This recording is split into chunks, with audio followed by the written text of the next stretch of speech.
Yo, salut et bienvenue dans Upside Down, l'émission qui vous parle de filmmaking. Et cette fois-ci, on se retrouve non pas dans mon studio, mais bien à l'extérieur, à la Défense de Paris. Alors pour réaliser un hyperlapse, c'est très simple, il vous faudra tout simplement un appareil photo et un monopied. Bon, en l'occurrence, on n'avait pas de monopied, du coup on a pris un trépied et on fera avec.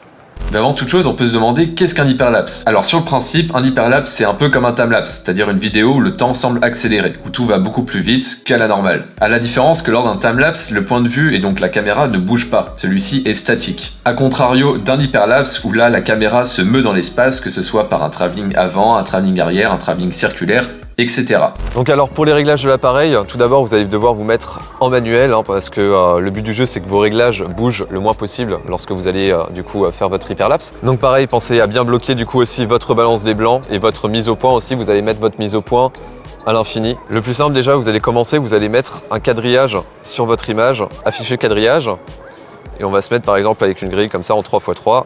Et là en fait ce qu'on va faire c'est qu'on nous on va vouloir faire un hyperlapse vers la grande arche, donc avec un travelling avant. On va prendre comme point le bout, l'angle en haut à gauche de celle-ci et on va venir du coup le bloquer sur notre angle à nous. C'est-à-dire que quand on prendra les photos, en fait, on fera toujours en sorte de cadrer le bout en haut à gauche de la grande arche sur en haut à gauche de notre quadrillage. Et aussi, bien penser à rajouter dans le bouton info la petite mise à niveau pour toujours vérifier qu'on est bien droit. Le but du jeu, voilà, c'est d'avoir du coup une image qui est droite et qui bloque sur ce coin-là. Et on va faire des photos comme ça à intervalles réguliers. Donc nous, ce qu'on va faire, c'est qu'on va essayer de prendre une photo à peu près toutes les 5 secondes. Et alors, entre chaque photo, on va avancer le pied de à peu près, allez, 15-20 cm, ce qui va nous donner un résultat qui devrait être plutôt pas mal.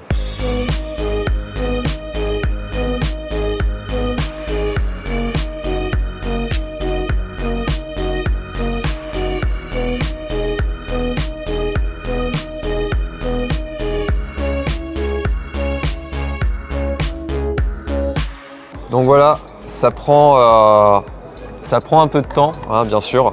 Bon là, en plus, nous, il faut qu'on essaye d'aller vite parce que c'est bientôt le coucher du soleil. Donc j'espère pouvoir terminer à temps. Bon, en même temps, on va pas se cacher que la Défense la nuit, ça reste quand même vachement joli. Là, on est déjà à une cinquantaine de photos à peu près. Ce qui, à 25 images secondes, bah, ça fait à peu près 2 secondes. Du coup, on a fait 2 secondes d'hyperlapse là actuellement. Donc bon, on va essayer de faire durer ça encore un peu. Au moins jusqu'à 5 secondes, quoi, ça serait pas mal pour le coup. Et comme je vous le dis, la luminosité joue pas trop en notre faveur. Voilà, donc maintenant qu'on a pu shooter nos images, il va maintenant falloir les transformer en une piste vidéo et la stabiliser. Et pour ceci, on va utiliser un super logiciel qui s'appelle After Effects, qu'on ouvre tout de suite. Ok, donc pour commencer, du coup, on va ouvrir After Effects et on va venir y importer toutes nos photos pour qu'il les transforme automatiquement en une piste vidéo. Alors pour ça, tout de suite, on va faire un clic droit, importation, fichier. On va venir chercher nos rushs photos qui sont là. Et là, même si on a toutes les photos du coup dans ce dossier, il suffit de choisir la première, de cliquer sur ouvrir.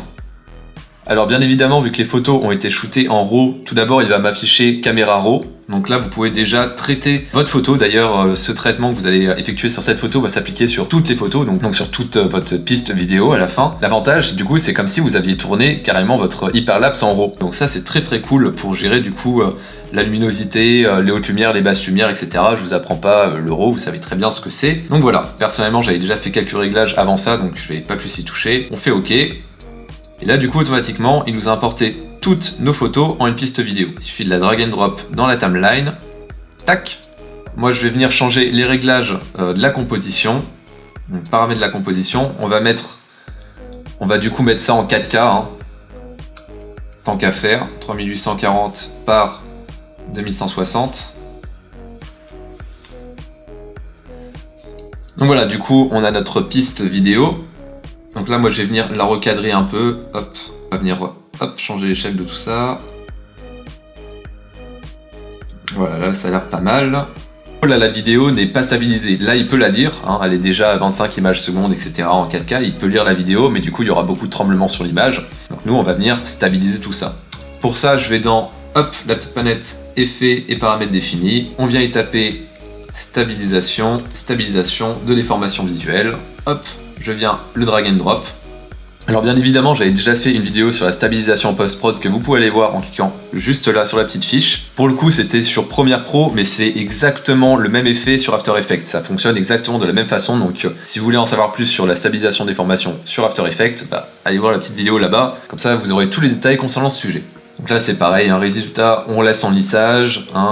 Le lissage, je vais venir l'augmenter quand même un petit peu, on va le mettre à 65%, toujours déformation de sous-espace, stabilisé, recadré. Hop, on va pas toucher à l'avancée parce que pour l'instant ça nous servira pas trop. Et maintenant on va laisser l'ordinateur travailler et stabiliser tout ça. Donc voilà, donc désormais j'ai fait directement le rendu de la piste vidéo. Pour le coup, j'y ai juste appliqué une stabilisation de déformation ainsi qu'un petit calque d'effet qui faisait augmenter progressivement la luminosité au fur et à mesure de la vidéo, comme je vous l'ai dit tout à l'heure, pour contrebalancer la baisse de luminosité qu'on a eue lors du tournage.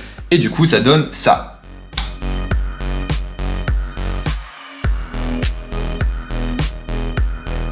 Plutôt cool. Donc voilà, donc comme d'habitude, il reste plus qu'à donner à tout ça un petit étalonnage final histoire de lui donner un peu plus de gueule. Et puis c'est bon, on a terminé notre hyperlapse.